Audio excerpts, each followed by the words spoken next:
Hi, everyone. My name is Kristen, and this presentation has changed names about 15 times, and I finally settled on no-kill social media because what we're going to talk about today isn't metrics or the latest trick you can do to increase engagement. What we're going to talk about today is a way of doing social media that is solely focused on increasing life outcomes, life-saving, and so it's a really different approach to thinking about social media. That's me. I was formerly the assistant director at Fairfax County Animal Shelter in Fairfax, Virginia. I'm now the Deputy Chief Animal Services Officer here in Austin Animal Center. That dog right there is Derek. He hated to be photographed. So we manipulated him into 15 different positions, trying to get him to look like he enjoyed it. He did not, but we got him adopted by telling that story. So the thing about me is I'm a Facebook addict. I'm becoming an Instagram addict. Twitter terrifies me. It moves way too quickly and I don't understand it. And I don't have any special skills in marketing, communications, or media. I'm just a regular person, and I love to hear stories. What really keeps me invested in animal welfare is the stories of all the individual lives we get to save. And so today I'm going to tell you a lot of stories and also tell you how you, regardless of your role in your organization or what your organization is, can save more lives using social media today with no money, no special staff, nothing extraordinary. I try to dedicate every presentation to an animal that's changed my life, and this one is dedicated to a dog named Trina. Trina was the only dog I've ever met who was actually at risk of being killed because she was so obnoxious. She howled and did this 24 hours a day in her kennel. She literally never stopped. These four expressions were it. Whether she was in play groups, out on an outing, hanging out with a potential adopter, this was constant. So we really didn't know what to do with her because she was making all the other dogs crazy and no one wanted to take her home. And so we told her story. And using these adorable photographs that one of our volunteers took, we found out that she had lived with the same family all 8 years of her life, and that the family had a baby, and that Trina loved the baby and the family, but the mom felt too overwhelmed to have both the baby and Trina, so she brought Trina to the shelter. And so Trina really had a broken heart. So we told her story, stuck her up on social media, and lo and behold, Trina, the most annoying dog in the world, found her new mom, who really had a soft spot in her heart, and who brought Trina home and adopted her. And now Trina doesn't do that face anymore. She has that big smile on her face all the time. You may remember who remembers the days before social media? Do you remember the newspapers where you would have 4 to 5 pets across the top, and then there would be a little story about each one, and it would say, come to your local shelter or pound? The days before social media were really different. It was so hard to get exposure for our animals. We would use newspaper and television advertising. Everything was really slow, and the reach wasn't as great as we needed it to be. So who knows what year Facebook started? Any guesses? Yeah. 2005? Anybody else? 2007? Actually, 2004. And it changed the game for animal welfare. Because suddenly, animals that previously would have died without anyone ever hearing their story were having their stories told. And that not only saved those animals, it started to teach the world about shelter pets in a way that had never been done before. It truly changed the game. That's Bianca. Bianca was a dog in a rural West Virginia pound. She was brought there after she had been chained up her entire life, 9 years. A dog came up and attacked her, and her owner, trying to break up the attack, hit Bianca over the head with a shovel and cracked open. She actually had a fractured skull. She was in the pound like this for 3 days. And an advocate saw her, took a picture without permission, put that picture on social media, and we saw it, and we said we want to help. Through a series of events, we got Bianca the care she needed, and we got her to our shelter. We rehabilitated her, and she was also very fearful, having been tied to a chain her whole life. We rehabilitated her. We got her adopted And all of this, none of this would have been possible without social media. Her story never would have been told, and she would have died in that pound. And there she is. That's her with her new mom. Bianca just crossed the Rainbow Bridge about 6 months ago, but she got to live 2 years with as the most spoiled dog I've ever met in my life. Her mom, she had her own room of stuffed animals. Okay, so what we're going to talk about today is some lessons that will help you start saving more lives now. And I want to say again for the people that are just coming in the room, you don't have to have any special skills, staff, or any additional resources to do these today. Number one, this is the boring one, but it's probably the most important one. You need to have a plan. A lot of shelters, a lot of rescues that we see, they take this idea of social media and they're like, we know we need Facebook, we know we need Instagram, and they assign that job to the youngest person in their organization who must understand social media. They're like, you're 19, you get it, you do this. But what they don't do is they don't have anyone that really understands the organization's mission and vision steering the ship of social media. So you see a lot of inconsistency in messaging, and you also don't see the organization's goals being articulated in social media. And our goals are really simple. This is an example from our first strategic communications plan at Austin Animal Center. So these were the 5 key messages that we wanted to embody in every social media post we did, in some way. Easy, we're an open admissions shelter taking in 18,000 animals per year. People in Austin love their pets like family. Without the support of the community, adopters, partners, and volunteers, we cannot remain a no-kill city. We've been America's largest no-kill city for 5 years, et cetera, et cetera. So these messages were really important to us to get conveyed into the community through social media. Why does this matter? These are easy. Most of you could sit down and do this in 15 minutes, but you can take this and you can give it to every person in your organization who's going to be contributing to communications in some form or another. You hand it to them and you explain to them that you want you want social media to reflect these messages. Number 2.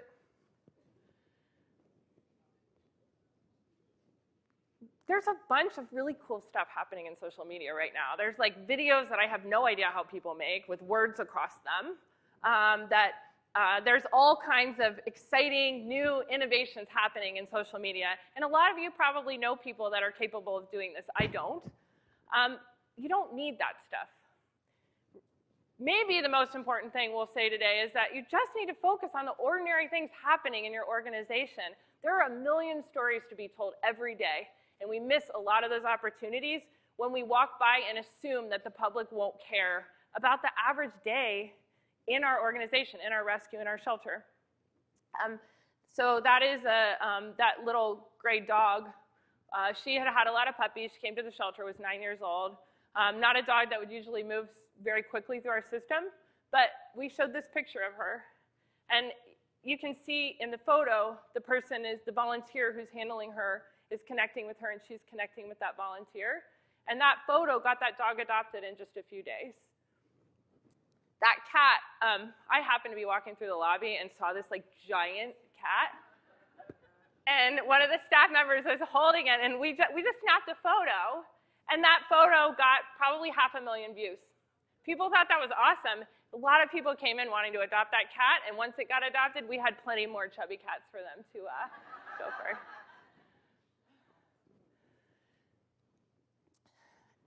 So there's this idea, over the past couple of decades, journalism in general has changed from a broadcasting mentality to an engagement mentality. Everything we do needs to be drawing people into our organization and into our work. And so every post we share is engaging somehow with the community because we need the community's help. So this is just one example. This dog was named Cowgirl. She came into the shelter, she was just terrified. Can you see how afraid she looks in her eyes from that first picture? Well, one of our volunteers spent a few minutes with her, got her out of the kennel, and suddenly she turned into this smiling, like that face. And it was really, we thought it was like a really quick transformation for her to go looking so scared to so happy. So we engaged with the amazing Erin Greenwood, who maybe is in here somewhere, who spoke earlier this morning. And we were like, Erin, can you believe how cute this is? She did a whole story But she didn't tell the story just of the dog. She told the story why you should volunteer at an animal shelter in 2 photos.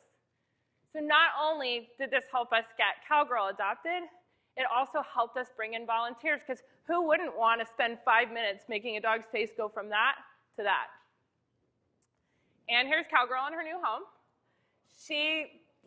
There are no pictures where she's not smiling like this. Okay, I'm going to share a couple of case studies with you on how this actually works and how this plays out, because these moments pass us by really quickly in our organization. So I'm going to share with you a few of the ways this has happened for us and the impact it's had. This is the first one. Any of you dealt with fighting roosters before? Anybody? Okay. They're still killed all over the country by local and national organizations on a very regular basis, and by the hundreds and thousands. No one that we could find was really saving fighting roosters once they were rescued. So when we had a fight bust recently, we had about 30 roosters, and you can see the bottom photo is the actually carcass of a dead rooster. There's the fighting pit. There's an injured rooster post-fight, and then there's one waiting to go in. So when we got these pictures, normally what would happen is that we wouldn't tell anyone. We'd keep it on the down low because we didn't know what we were going to do with the roosters, and they'd probably be going to get euthanized anyway. But we decided to do the opposite. We decided to tell the community what had happened and to share these photos.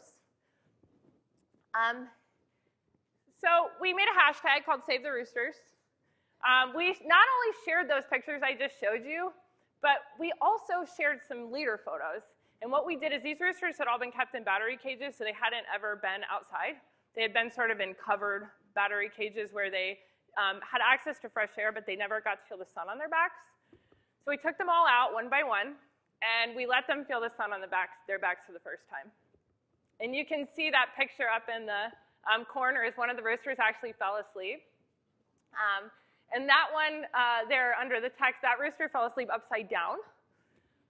They were so happy. But to show those 2 sets of photos together, what they had gone through, what they had overcome, and then what we were able to do for them in our care, we were able to talk about our veterinary staff and our animal protection officers who actually rescued them. And we engaged the local and national media. They were featured 15 times in local media, and that resulted in Adoption Day.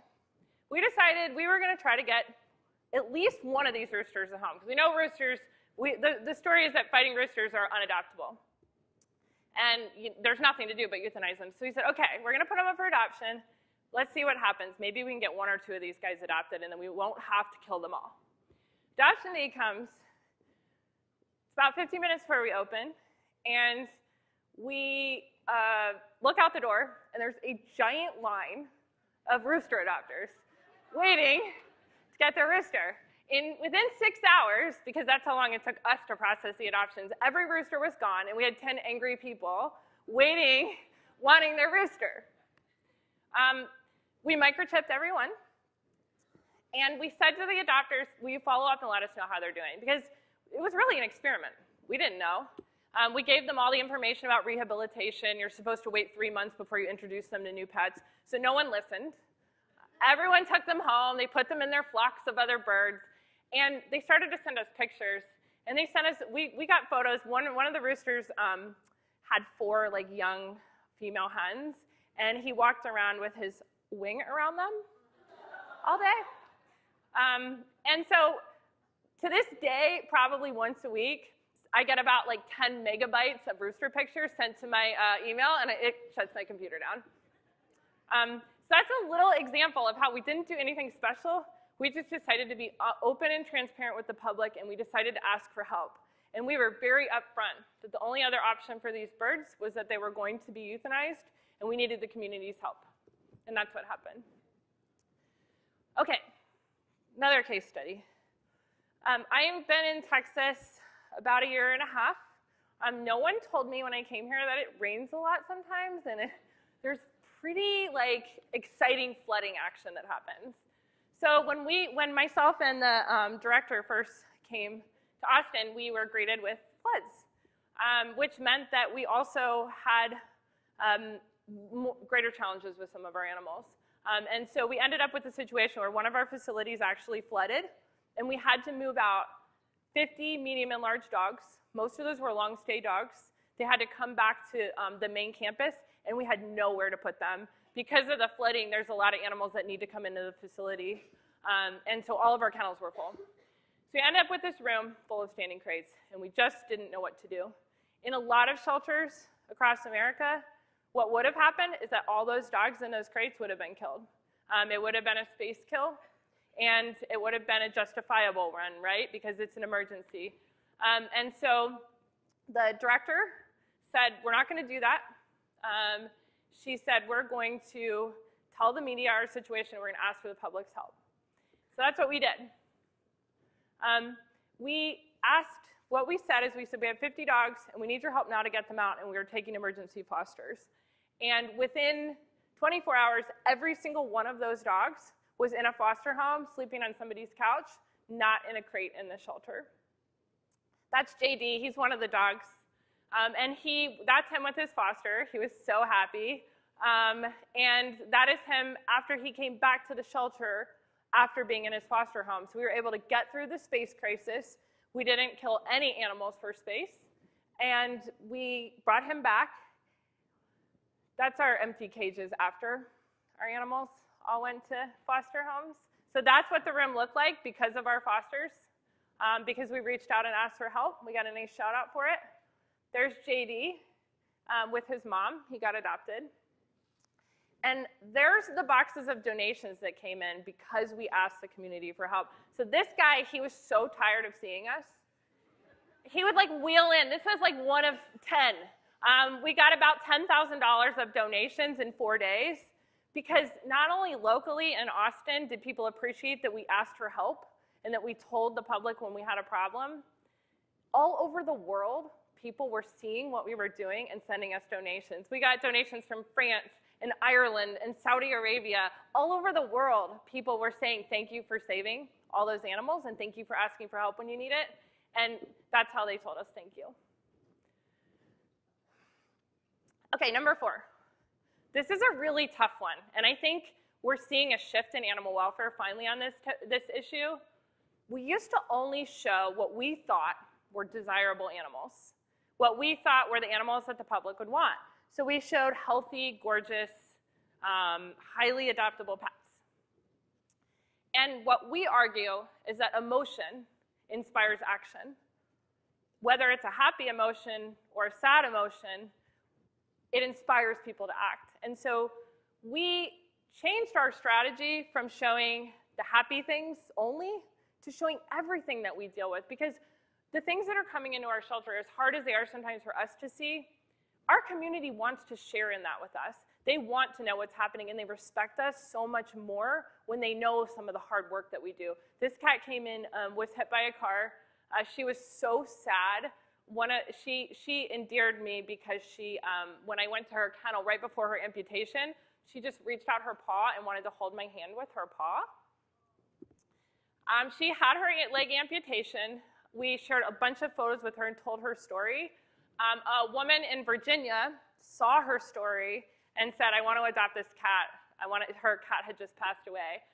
So after she fully recovered, she went to her new home on an airplane to Virginia with her mom, and now she even has her own dog, as you can see, the one she's laying on top of. And this is her in her new home. Her name is Scout. And I show you these examples because when we inspire people to act, we can think much more broadly than we might. We can think outside of our own communities to the people all over the country, all over the world who want to be helping us. These are a couple other examples of how emotion can inspire action. That puppy that you see came into us at a week old. It was in really rough shape, but luckily she had a very nice foster mom who you see there. So that's the puppy and her foster mom. We didn't just get to talk about the puppy. Through a series of photographs like this one, we got to tell the story of this wonderful person who owns this wonderful foster mom dog. So we engaged fosters, We got the puppy adopted, and we taught our community about why if you see a puppy that's for sale that's a week old, you should not take that puppy away from its mother. Here's another cat example. That's Octavia. She was like the scraggliest. She was totally matted, so we shaved her. She wasn't like what you think of when you think of like adorable kitten that someone might want to adopt, but we thought she was so cute. So we made a series of memes with her, all done by volunteers that just showed funny sayings, and now she's like an Instagram celeb cat. It's another hard picture. This is a time after another weather event that we didn't have any space, and we had dogs pouring into the shelter because of flooding and other weather-related issues. So we took a picture of what we were dealing with on that day, and we actually shared that with the local media who spread the word, and we had more than 50 fosters come in over a 2-day period after that. Some of you will recognize this. It's a ringworm dip. So this kitten, so our ringworm cats get dipped in a solution to help kill the ringworm fungus, and this kitten was like so stressed that she fell asleep immediately with her head like this after the ringworm. So that gave it, we showed that picture, which maybe people wouldn't initially understand, and I don't know about you, but I haven't seen many pictures of cats after they've been ringworm dipped, but it didn't just let us get this kitten adopted, which we did. It let us tell the public about how we treat ringworm cats and kittens and how they can foster or adopt those animals while they're being treated. Okay, number 5. You should always, always, always be telling people how they can help. People want to help you, but they don't know how. And we're all really busy, and we forget this a lot when we're doing social media, when we get back into that broadcasting mentality. Always be telling people how they can help you, and you have to be creative about it. This dog was named Coda. He was with us for a year. And have any of you had one of those dogs that has sat with you, or a cat, has sat with you for a really long time and there's no reason at all? No issues, no particular challenges. So I'm walking by his kennel one day, and I hear a potential adopter say, he's kind of plain looking. And that really struck me, because a lot of our animals sit in the shelter for a really long time or lose their lives because they're plain looking. So we wrote a post that said, somebody told Coda the reason he's been waiting so long for an adopter is because he's plain looking. That made Coda and us so sad. We think he's beautiful. Not only that, he walks great on a leash and knows his commands. Can you give Coda a little Facebook love? We'll share your messages with him, and please spread the word with that this boy needs a home. This post got 500,000 views. He got quite a lot of comments about how beautiful and attractive and cute and adorable he was, and he found his new mom. And his new mom came to the shelter the next day. She drove from really far away, and she came because she said that no one was ever going to call him plain looking again. And he now has his own Facebook page called Prince Coda. You can look it up, where we get to know about the daily life of Coda, and there he is with his bark box. He gets those every month. I follow him, so I know this, and him with his mom. So we get Coda adopted, and that's a great thing, right? He was there 340 days. He got a home. But more than that, we were able to engage the community in a unique and creative way. So if we're always saying, come in and adopt now, we need you now, people start tuning out. But if we can think of like fun, creative ways to engage them, just by telling Coda he's beautiful, that keeps the public thinking about you. It keeps you in their mind, and that's really important. If you believe in this idea that adopting a pet is like getting a new mattress, that it's going to happen about every 8 years, staying in people's minds is really important so that they think of you when they're ready for that moment. Thank everyone every day. Thank someone on your social media every day, whether it's volunteers, fosters, your staff, whoever it is, thank them. We did a BuzzFeed that you can find where we thanked our volunteers for 25 ways that they help our animals. This is one of those.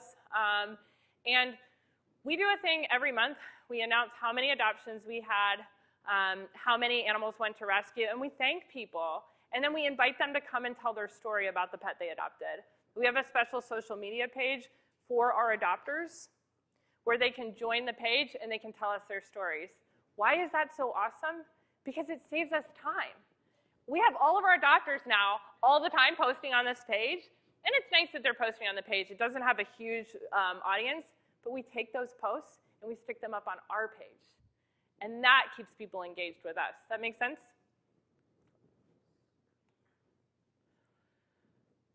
My friend Kim Wolf is hilarious. She also is a marketing genius when it comes to animal welfare. And Kim's rule, this is inspired by Kim's rule, keep your marketing separate from your adoption counseling.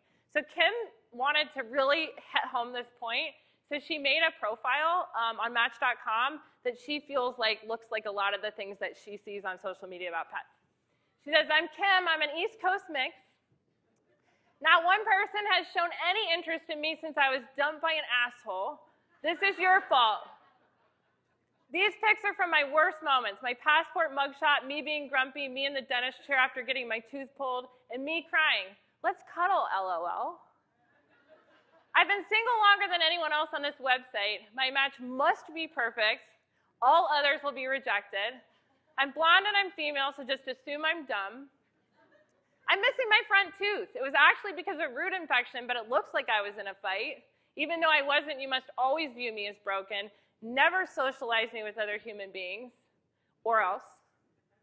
Most people hate and fear me. Your friends, family, and neighbors will shun you for dating me. A home inspection, background check, and proof of income is required before we meet.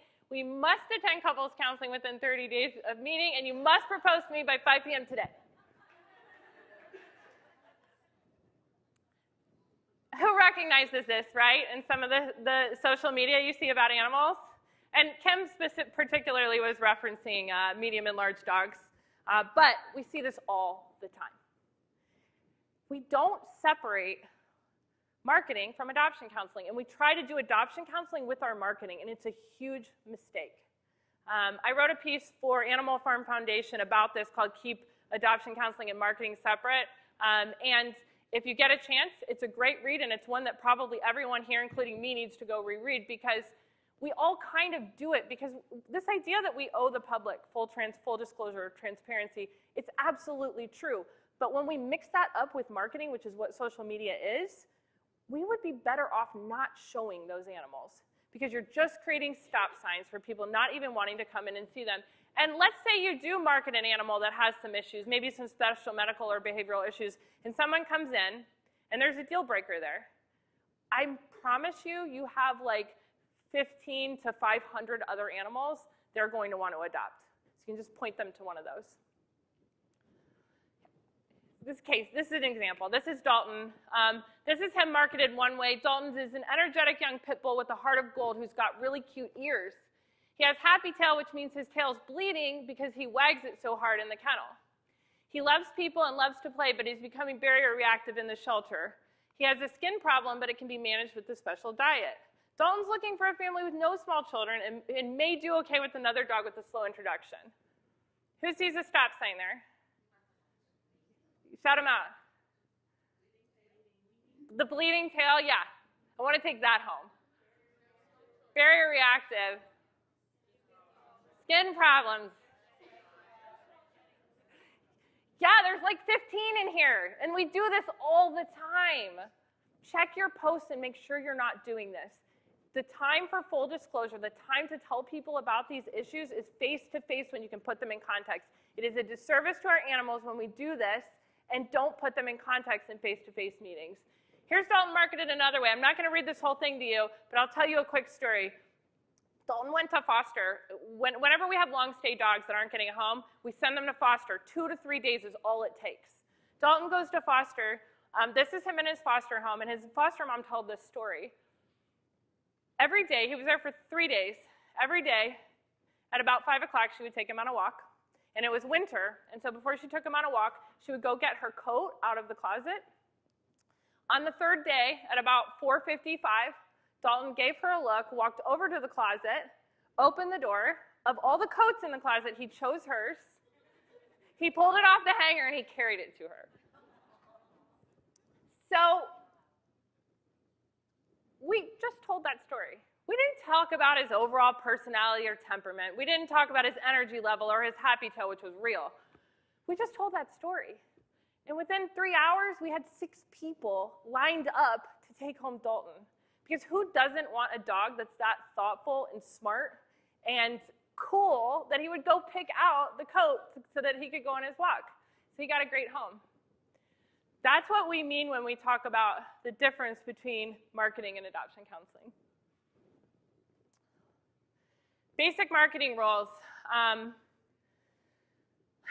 Keep things fresh and interesting. Tell stories. We have this really gross thing that happens in our social media that makes me kind of nuts. It's like we feel like we have to describe the whole totality of an animal in a post.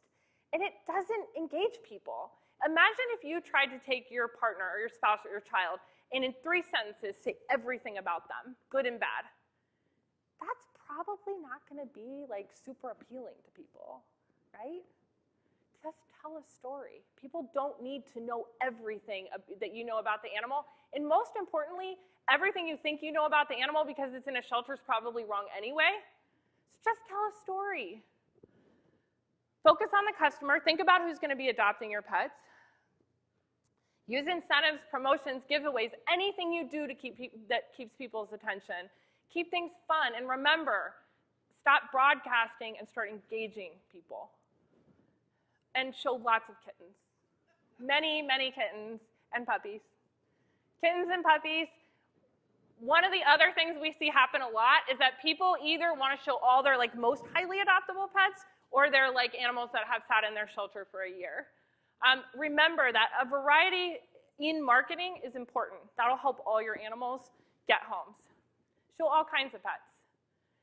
And don't shy away from the hard stuff. People respect you more when they know that this dog that was hit by a dump truck is not going to come into your shelter to be killed. It's going to come into your shelter to get life-saving treatment by your veterinarians. Share those stories. Tell people they need to know what we do. That's him after he had his leg amputated. He's the cutest dog in the world. We showed that too, because we want them to know that our role is to, once that animal's in crisis, we help save that animal's life, and then their role is to adopt that animal. That's our ringworm ward. We put all our ringworm cats and kittens on public view. We put up a sign that explains what ringworm is. We tell people these are the kind of things we deal with, and our public respects us more because they know we're dealing with a lot of challenging situations, and they have a part to play in helping with those, helping save those lives. Now, our ringworm cats and kittens don't sit in the shelter for 4 to 5 months. They get adopted. They go home. That's a mangy puppy. I found him in a kennel at 7 o'clock at night with that goopy, dripping eye. That picture is circulated the world now. Of course that thing got adopted. People don't want to put their mangy puppies on display. There's nothing sweeter, sadder, or cuter than a mangy puppy. Let the public see these things. They need to know that this is the kind of situation we deal with. They can help save those lives. And isn't it exciting 3 weeks later when that puppy's going to look amazing, like a different animal? This was a cruelty case. We don't know exactly what happened, but it seemed that somebody had cut this puppy around the neck. It was cut all the way around its neck. We showed those pictures. We showed those pictures, and then we told a story about how that puppy, who went through all of this horrible stuff at a very young age, went to a foster home and now has the happiest life in the world. Did anybody hear the Blackie story? Okay. Blackie, I think single-handedly kind of changed the world. That's what he looked like when he came into our shelter. He was dying. Our vets were getting ready to euthanize him. Bruni, are you here? There's Bruni. Our vets were getting ready to euthanize this dog, and Bruni, one of our volunteers, said, no, I want to take this dog home and let him die in a home. He had lived outdoors his entire life. He was 12 or 13 years old, totally blind. He had had a hell of a life. She said, I want him to die in a home. So she took him home to die. And instead, Blackie got to spend his first Christmas in a home and his first New Year's in a home, and he came back to life. Blackie, instead of dying, he came back, and he spent the next couple of months being the most spoiled dog in the hands of Bruni, an amazing hospice mom. And then he got famous. He was featured on Fox National News, NBC, ABC, Huffington Post, Bark Post, The Dodo, all over the world. Blackie's story got told. Ashton Kutcher shared him. And we got Donations, we got letters of support from around the world. Someone donated specifically so that Blackie could be euthanized at home when it was time. And after a couple of months, the best months that dog ever had in his life, he got to die at home in the arms of his foster mom instead of dying in a shelter.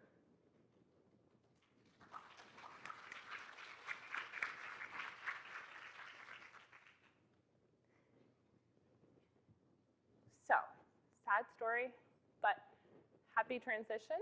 Let your volunteers help. This is not a guinea pig lion. It's just a guinea pig. But one of our volunteers decided to Photoshop it. When we posted this, everyone was like, what is that and where do I get one? we did have to let them down a little bit, but let your volunteers do whatever they want to help you get animals out of life. Stop telling them what they can't do. We have a rule. It's called the more the merrier. It means no one can be proprietary over anything. If we have 6 photographers taking pictures of one animal, that's great because they all have different views, they all have different artistic visions, and one of those pictures will help that animal get adopted. Everyone can participate and everyone can help however they want. We don't say no. We do not say no to our volunteers when they want to help us market animals, when they want to help with social media.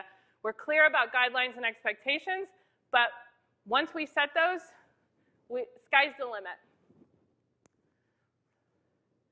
Last rule, every post should be relevant and actionable. And this is a lesson I took from one of our local government leaders in Fairfax County who said this over and over and over again. I love Grumpy Cat. I'm like his biggest fan.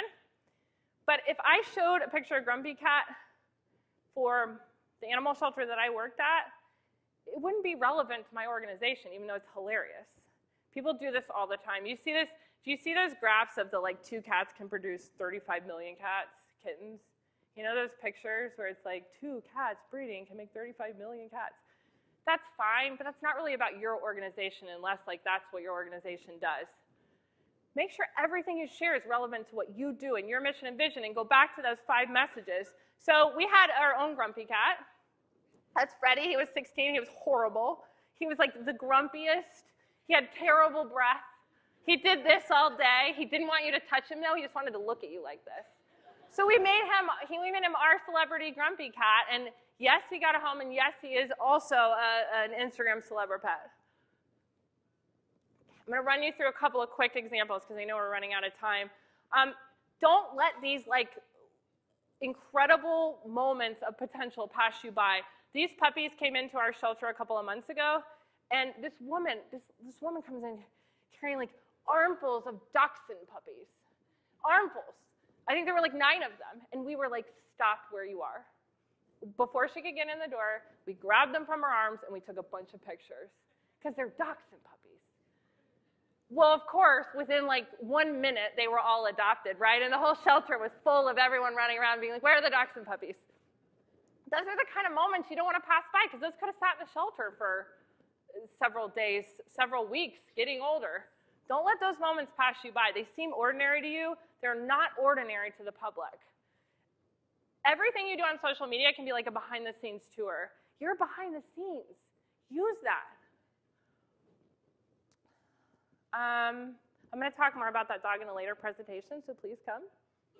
Behavioral fostering. Skip that for now. Why is this powerful? Connection. Stop showing so many pictures of animals isolated from anything. Show your animals in connection with each other, with you, with people, with toys. Show them connecting. That's what people are coming to your organization for. They want to see animals connecting with people, other animals, etc. That dog got adopted because of that picture, because I want that dog to look at me that way. Anytime you photograph small animals, just put lettuce in their mouth. That will get them adopted so much faster. That's all you need to know about small animals. Lettuce, carrots, whatever. It just makes them way cuter. Okay, animals behind bars. I keep hearing this. I hear this all the time. Don't ever take pictures of animals behind bars.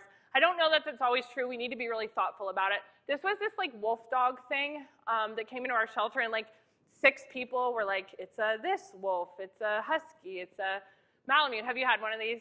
Nobody knows what to do with it. Is it a rabies vector? We couldn't take it out. I was scared to death of it. It was like 400 pounds. So we took a picture of it in its kennel, and we put it on social media, and like within 5 minutes, every rescue group of every, like, whatever this is, I forget what it ended up being, was calling us, and I think we had it out of the shelter in like an hour. Sometimes pictures behind bars, okay, but be thoughtful about why you're doing it. Cats are tough. It's hard to get cats to show their personalities in the shelter. And so we're always looking for great examples. If you have great examples of cat photography or cat marketing, please send them to me. These were a couple that we really liked. The use of toys really helps with cats. You see his eyes pop there. And then anytime you can get cats to play is really helps people engage with them. And I'm going to talk about what not to do with cats in just a second. Okay, so remember I just said you have to let your volunteers like do whatever they want? This is true. It doesn't mean it will always really like work the way you hoped. And so this was an example of one of our failures. This was cats and tats, and we failed to recognize that by using like our own partners and boyfriends and friends that it wasn't going to be like those muscle guys. So we ended up with this, a whole photo shoot. This did not go out on social media, but we still let people try. Okay, what not to do with cats. Stop taking pictures of cats on towels. No one wants to see a picture of a cat on a towel. I don't care if it's purple, green, whatever. Just stop it. And stop chopping up their bodies when you take their pictures. We do this to cats all the time, and there's a reason for it. It's because the shelter software, we have amazing volunteers who try to get pictures of cats for shelter software. So they're actually trying to get better photos so we don't have like the cat in the trap picture. Those are not appropriate for social media. Don't confuse those two things. How much time do I have? 7 minutes. Okay, cool. Great. Okay. To wrap up, how do you know if you should post it? It's okay to take a minute and like ask yourself that. Should I post it? Here's the questions that we ask ourselves. Does each and every photo or video tell a story, and what story does it tell? Have you seen those posts where people will post like 78 pictures of their doggy picnic? It's like we didn't need 78 pictures. Like 2 would have been fine. Think about that. Like I think sometimes wanting to share everything with the public, and that's great, we overdo it too. So be thoughtful about what you're choosing to put out. Does the text add to the story that's already there? Sometimes we tend to show a picture and then put in text that just sort of like describes the picture in a way that doesn't really add anything. Could your text be shorter? Every time I personally write a post, I cut it down to half before I share it. This is a really great habit to get into. Tweet length is a good thing for social media, anytime you can manage it. But the caveat to that is that if you have a story to tell, don't be afraid to use the extra space to do it. You may have one Facebook post that's 25 words, and you may have one that's 250. What feelings does your post elicit? You need to balance happiness and sadness and other emotions, and not just be always telling sad stories or always telling happy stories. Allow for a range of emotions within your social media. Is there an action associated with the post? You should always be asking people to do things. And does it relate to that strategic communications plan? And lastly, I'll say that when we're doing social media or any kind of communications for animal welfare, we're telling one story all the time. It's always a story. There's a beginning. There's a beginning of an animal in crisis that needs our help. Whether it's sick or hurt or just homeless, there's an animal there at the beginning that needs us. The middle part is where we come in. That's where shelter staff, volunteers, fosters, and rescuers work. We work in that middle space. So that's the second part of the story. And the third part of the story is the eventual permanent outcome for the animal. So there's 3 parts to that story, and we tell it over and over again. It's important to be cognizant of that because the most valuable thing you can do in social media is to tell all 3 parts. You might do that over a series of 6 posts. You might do it in 1. But the more we can tell that whole story, the more we engage all different kinds of people. People who can volunteer, people who can foster, people who will eventually adopt. And who will the post connect with? I tend to be really guilty of doing posts that connect with people that already are viewing us and already love our stuff and love animals. You should always be striving to grow those followers through fun and creative things that will engage new people to follow the organization. Okay. So if you leave here today and you only remember one thing, it's that all the conversations about all the new innovative fun stuff that's happening with social media, all the possibilities, all the engagement, following metrics, none of it matters. It doesn't matter because we don't need it. We have the best stories in the world to tell people, and that's actually all we need. Whether you have no money and you're the only one in your organization, maybe you're the person walking through cleaning the kennels every day, you have an amazing story to tell right in front of you. It's much easier, it's much cheaper than we think, and you can have a greater impact than you ever imagined. We've had our posts reach 20 million people. You can have such a huge impact with social media. You don't need any special skills. You don't need special staff, although they're great if you have them. If any of you in here are communications people, you are the icing on the cake, and you can have a tremendous impact because you can dedicate so much of your time to this. But this is easy stuff. And when we go back to the title of the presentation, no-kill social media isn't about having anything special or extraordinary. It's just about looking at what's in front of us, seeing that, and translating that to the public and the people who want to save the animals in our care. So, thank you.